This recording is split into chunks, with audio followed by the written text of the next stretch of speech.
Thank you very much. Before you hear, if I can start with Eric, please step forward.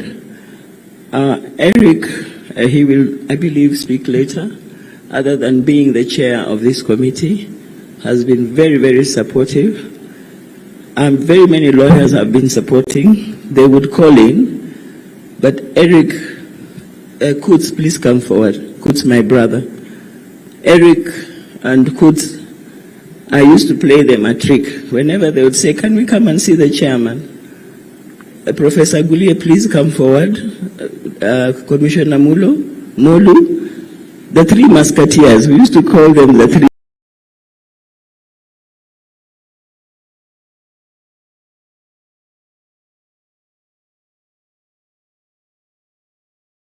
musketeers, please. So Eric and Kutz, my brother Kutz Otolo, step forward. That's my eldest brother. He spoke here earlier. They would, whenever they wanted to come, I would always make sure they come at lunchtime. So I would always tell them the best time to visit chair is at 12:30.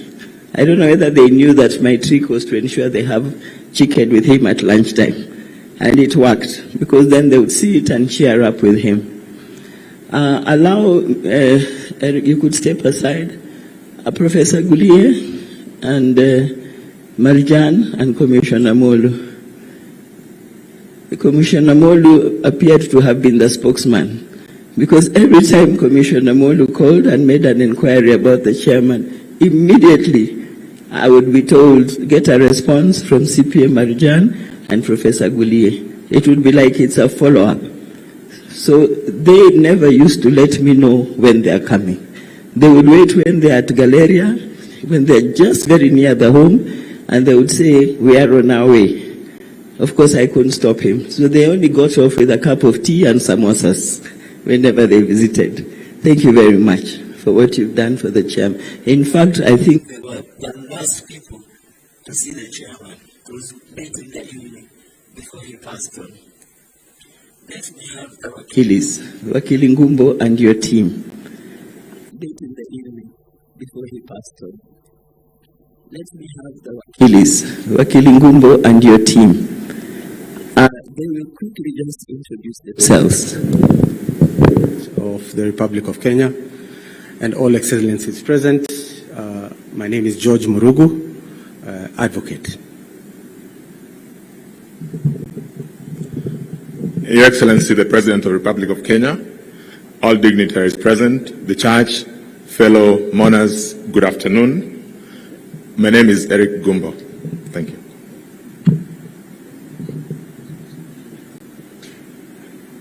Your Excellency, the President of the Republic of Kenya,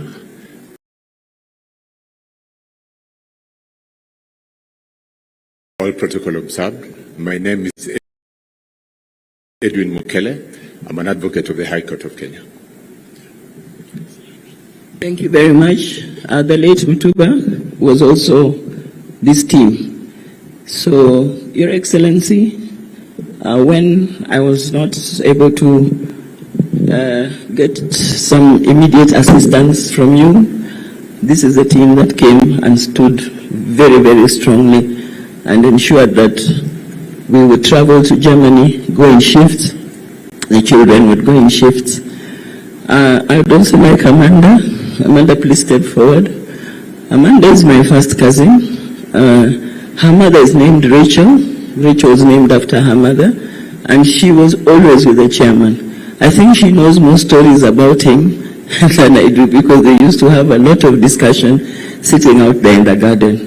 Thank you, Amanda. And that made it very easy to have the eulogy. It came out in a day of his passing. This other team, step forward. I don't see Ken here. This team, God bless them. Langat, step forward. Langat came in as a casual and eventually was trained to be our worker.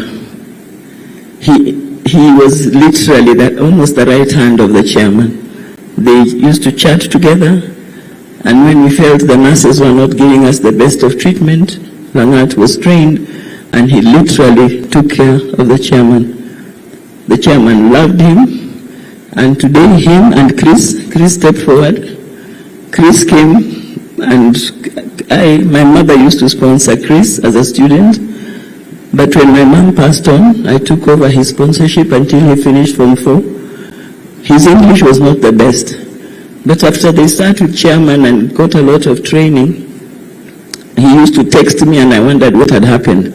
So I asked him, Chris, what happened? Your English has really improved. He told me chairman always tells him, if you want to speak to me, speak English. Don't just be making sentences. So with time, he came to learn very good English and makes very good sentences, including Langat. Andrew, he stepped forward. Andrew is the younger brother to the chairman, and they live in Nairobi. Andrew and his wife, and in fact his child Gift was one of the last people that on a Saturday, Gift was the last person to speak with chairman because he wanted to have a swim in the swimming pool, and the chairman said, no, you can't unless you have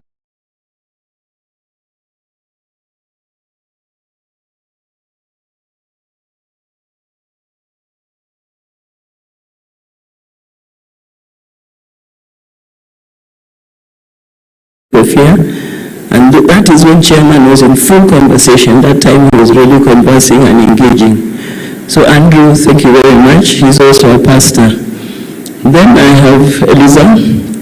Eliza is the youngest and the last born, and has been very, very supportive. Every moment she had, that moment was for her brother. She took care of her brother on behalf of the other siblings, whom I believe you will have a chance to see. Thank you very much, Eliza. Next are these two gentlemen.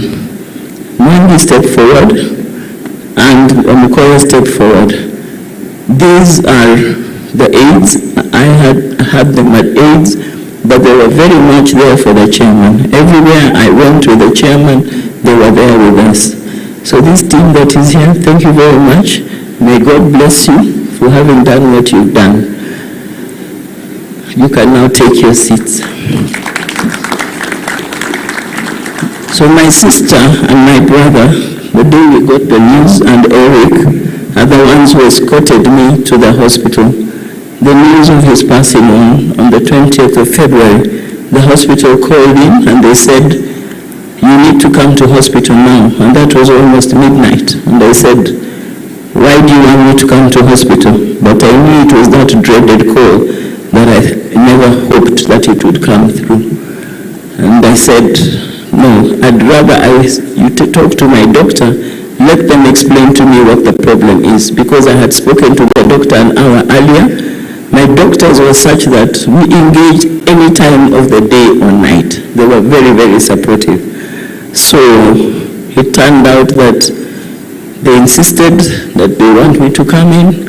After 5 minutes, they called back. They said they've spoken to the doctor, and the doctor says, you might as well come in because he had a cardiac arrest, and while we were trying to resuscitate him, we lost him. I said, what do you mean you lost him? You are now telling me he has died? And they said, yes, that's what we are telling you. And I said, you're just telling it to me like that? And they said, yes.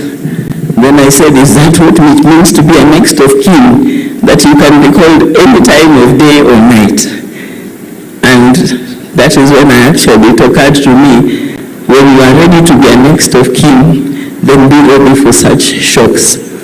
And it reminded me that all these years, when I stood before at Marekani Christian Center, as you will see in my tribute, when we walked down the aisle with this handsome man that is lying there, when we walked down the aisle, I said, in sickness and in health. I didn't understand the meaning of those words until death did us part. So when we make those vows, just know they are not for the sake of it. Because my husband, I stood with him in sickness and in in health. You heard the stories of health. We enjoyed a lot of golf. In sickness, it has been almost